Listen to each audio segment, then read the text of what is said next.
భువనగిరిలో మొట్టమొదటిసారిగా కిడ్నీ సంబంధిత వ్యాధులకు లేజర్ ద్వారా వైద్యం చేయబడును. యూరాలజిస్ట్ డాక్టర్ శ్రీనివాస్ గారిచే కిడ్నీలో రాళ్లు, మూత్రాశయంలో ఇన్ఫెక్షన్, ప్రోస్టేట్ మరియు పురుష లైంగిక సమస్యలకు పరిష్కారం చేయబడును. Address Srinivasa kidney and super speciality hospital, Krishnaveni talent school ఎదురుగా, జగదేవ్పూర్ చౌరస్తా రోడ్, ప్రగతి నగర్, భువనగిరి. కాంటాక్ట్ 7479883884. యాదాద్రి భువనగిరి జిల్లా ఆలేరు మండలంలోని కొల్లూరు గ్రామంలో ఈరోజు జిల్లా పరిషత్ ఉన్నత పాఠశాలలో 1992-1993 పూర్వ విద్యార్థులు గణతంత్ర దినోత్సవం సందర్భంగా పాఠశాలలో ఆటల పోటీలు నిర్వహించారు. అనంతరం గెలుపొందిన విద్యార్థులకు బహుమతులు ప్రదానం చేశారు. పాఠశాలకు కావాల్సిన కొంత సామగ్రిని, క్రీడా వస్తువుల్ని అందజేశారు. దాదాపు 60,000 రూపాయల ఖర్చు చేసి అందజేశారు. ఈ సందర్భంగా పూర్వ విద్యార్థి వెంకట పాపిరెడ్డి మాట్లాడుతూ విద్యార్థులు కష్టపడి చదువుకొని ఉన్నత స్థాయిలో ఎదగాలని కోరారు. భవిష్యత్తులో పాఠశాల అభివృద్ధి కోసం మా యొక్క సహకారం ఉంటుందని తెలిపారు. ఈ కార్యక్రమంలో పూర్వ విద్యార్థులు అయిన విష్ణువర్ధన్, సదానందం, వెంకట పాపిరెడ్డి, రవి, వెంకన్న, ఉపేందర్, బాబు, శ్రీను, రఫీయుద్దీన్, ఉపాధ్యాయులు, విద్యార్థులు తదితరులు పాల్గొన్నారు.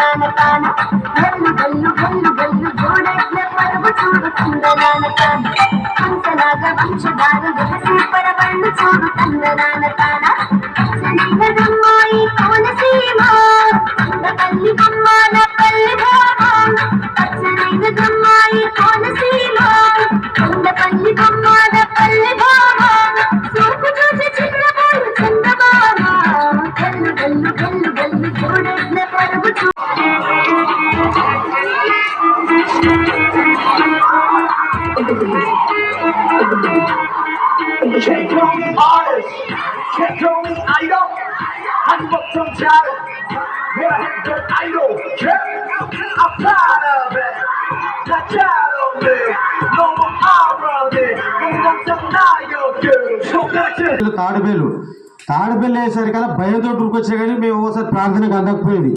పీడి సార్ రెడీగా కట్టబట్టుకుని కూర్చునేది కొట్టనీకి. మేము అట్లాంటి సందర్భాల్లో కూడా మేము చాలా కష్టపడ్డాము. మేము చదివి 10th క్లాస్ వరకే.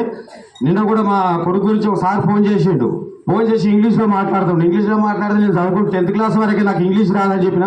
సదానందం కూడా పక్కనే ఉన్నాడు. అప్పుడు మాకు అంత స్వేచ్ఛ లేదు, మా చదువుకొని కూడా అంత డబ్బులు లేవు. అప్పుడు ములికితో రాసేది. ములికేటప్పుడు మీకు వస్తుంది రిఫిల్. 10th క్లాస్ వరకు కూడా అదే రిఫిల్తో రాసుకున్నాం మేము. ఈ రోజు కూడా మీ తల్లిదండ్రులు ఎంత కష్టపడుతున్నారో తెలుసు మీకు. అప్పుడు మేము కష్టపడ్డాం, మా తల్లిదండ్రులు కష్టపడగా తినని కూడా తిండి లేకుండే. ఇప్పుడు మీ తల్లిదండ్రులు కూడా కష్టపడి నా పిల్లలు నా లెక్క కావద్దు, ముందు భవిష్యత్తు ఒక డాక్టరు, ఒక ఇంజనీరు, ఒక సైంటిస్టు కావాలని వాళ్ళ కోరికలు ఉన్నాయి. మీరు కూడా చదువుకొని అలా కావాలి.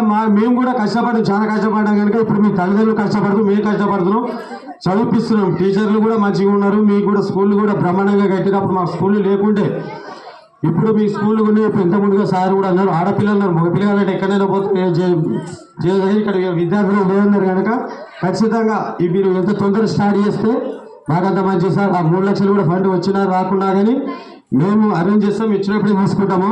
మీరు మేస్త్రిని మాట్లాడి మీరు మంచిగా చూసి ముహూర్తం పెట్టుకొని స్టార్ట్ చేయాలని కోరు. ఎందుకంటే మేము ఆడపిల్లలు ఉన్నారు కనుక వాళ్ళ గురించి మేము చెప్పేది. మీరు స్టార్ట్ చేయడం వరకు మీరు ఎంత తొందరగా స్టార్ట్ చేస్తే మేము కూడా అమౌంట్ చేయగలుగుతాము అని చెప్పుకుంటూ